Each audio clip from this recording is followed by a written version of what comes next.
இதயம் திறந்தவரே எங்கள் இயேசுவே இறை மகனே,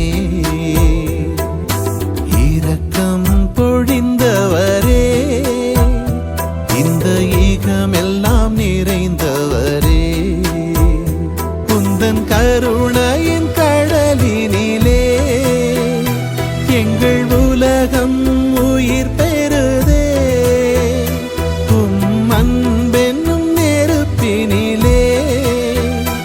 எல்லா தீமையும் கரைந்திடுதே, பரிசுத்த உறவாய் மலருதே எனில் வாருமே இயேசு தெய்வமே, உயிராகவே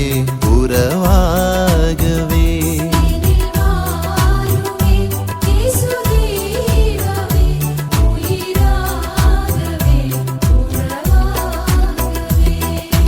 இதயம் திறந்த